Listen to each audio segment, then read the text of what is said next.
لیکن آج بھی جبل احد،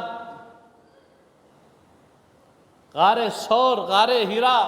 یہ جو پہاڑ ہے، اب تھوڑا وہاں جانے کے بعد آدمی کھڑے ہو کر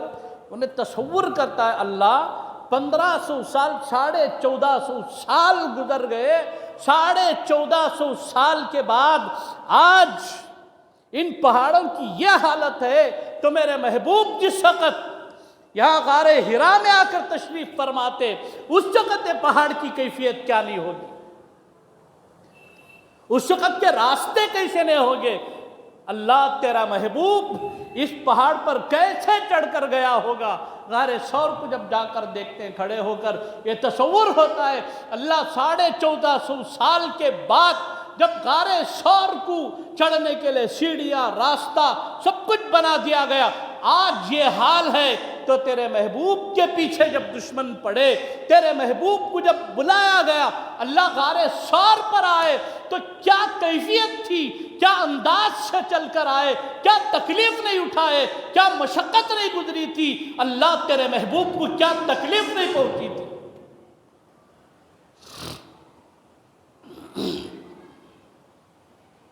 تھوڑا ہمیں ایک عید کے بعد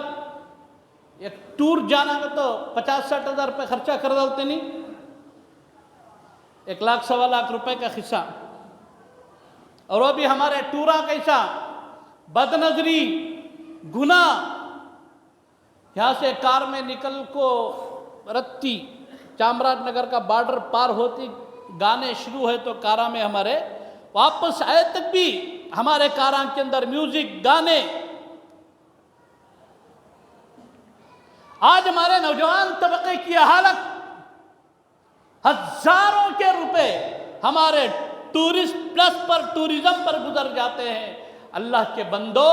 یہ پیسہ اٹھا کر رکھو، عبادت بھی ہو جائے گی، تھوڑا ان جگہوں پر جا کر ان مناظر کو دیکھو اور کھڑے ہو کر تصور کرو اللہ یہ وہی امت ہے جس امت کے لیے محبوب نے اتنی تکالیف برداشت کی، یہ وہ پہاڑ ہے، یہ وہ پہاڑ ہے، یہ وہ راستے ہیں، یہ وہ گلیاں ہیں۔ 1400 سال کے بعد انجینئرنگ، ٹیکنالوجی، اتنا سب کچھ امپرومنٹس کے بعد آج یہ حال ہے، تو پھر اس وقت کی کیفیت کیا نہیں ہوگی؟ تھوڑا کھڑے ہو کر تصور کرو، تب ہمارے اندر ایک جذبہ پیدا ہوتا ہے، ہم مسلمان ہیں نام کے، ہم کام کے مسلمان نہیں۔